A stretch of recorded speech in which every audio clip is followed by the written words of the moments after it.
Good afternoon guys, quick review lang tayo ng airsoft pistol. Shoutout po natin si Sir Roderick Clirico. Shoutout sa inyo dyan sir. Ito yung inyong unit Glock 17 Gen 3 by ENC. Ito yung MOS version. So kagandahan nito sir, pwede ka na maglagay dito ng red dot optic nang hindi mo tatanggalin yung rear sight. Ayan, nakaku-witness yan. Pag naglagay ka dito ng red dot optic, eto alisin mo lang to sir, dalawang screw, tapos yan, kitang kita mo yung ano dyan, yung red dot. Nakaku-witness yan sa rear sight at saka sa front sight. Naka-witness siya sa iron sight. Ito yung MOS, or yung tawag na, ang ibig sabihin ng MOS is a modular optic system. Yun yung bagong version ni Glock. And Glock 17 Gen 3 by ENC 24+1. And pwede mo siyang lagyan ng flashlight. Bukod sa red dot, pwede rin flashlight. So ito yung magazine niya. Ayan, metal mag yan. Itong si Glock, metal yung slide niya, tapos yung pinaka frame niya plastic.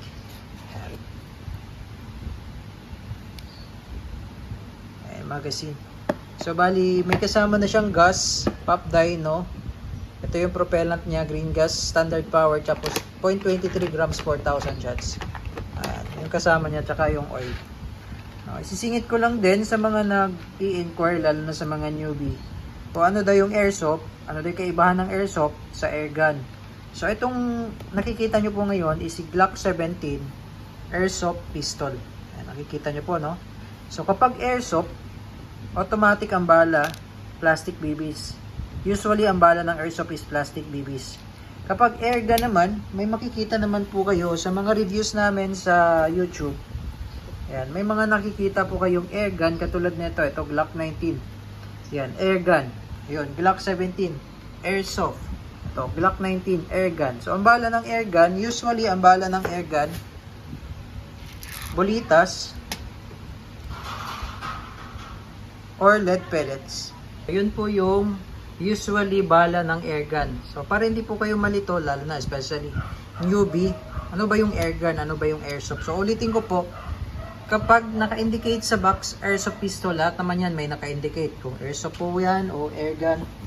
Tulad nyan, isang airsoft pistol, isang airgun pistol. Ayan, airgun, airsoft. So kapag airsoft, usually, ulitin ko po, no, usually ang bala ay plastic.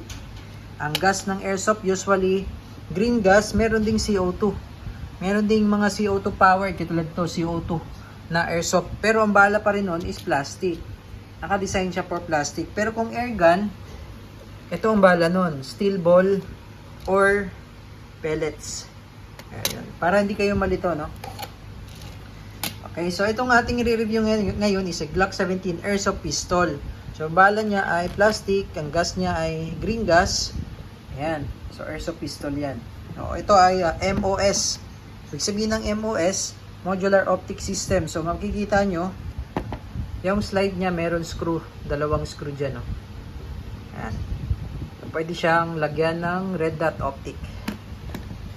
Okay. So testing natin. Okay. So ang load po niya is 25+1. This is a semi-automatic pistol. So, nababaklas din yan. Babaklasin natin. Lalagyan natin ng oil.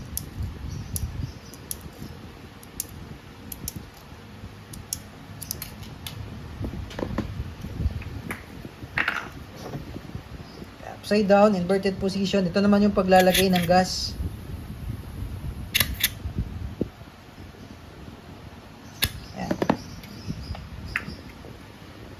So, ano ba yung red dot? So, sa mga nagtatanong, ano ba yung red dot optic? So, ito, papakita po ako ng sample sa inyo. Ano ba yung red dot optic? So, ito yung red dot optic. Ito yung flip red dot. So, napip-flip kasi to. May mga iba't ibang klase ng red dot. Ito, flip. So, ito, meron tong kasamang pinaka-plate. Hindi ito yung base kasi ito para sa ano to 20mm mounting. So, ito, yung isasalpak mo siya dyan. So imagine lang wala tong plate na to. Ito pinaka-plate niya. Then dito yan. Yan yung red dot optic. So may mga iba't ibang klase po niyan. Okay, so ito babaklasin natin. Kailangan lang ikasa isang beses. Kasama sa.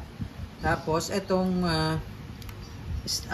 disassembly latch, baba mo lang siya sabay. Yan. Tapos ito nilalangisan po ito. Lalagyan na natin ng langis dahil ito yung tuyo po eh. Nalangisan yan. Okay. And then sa pagbabalik, huwag nyo pong kakalabitin ito, ano? Huwag nyo pong kakalabitin. Pagka babalik nyo naman, pasok mo lang siya dyan. Diretso lang yan hanggang dulo.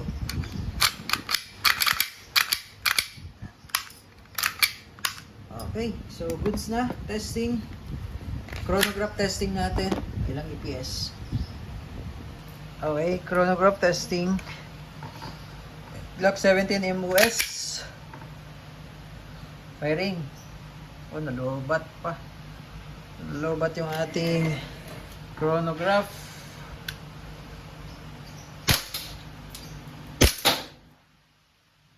Ito usually nasa 320 EPS to. 330.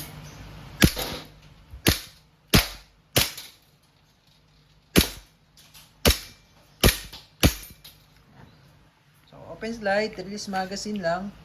Hatak mo lang tong slide, then release, hammer down. Glock 17 Gen 3 by ANC Airsoft Pistol.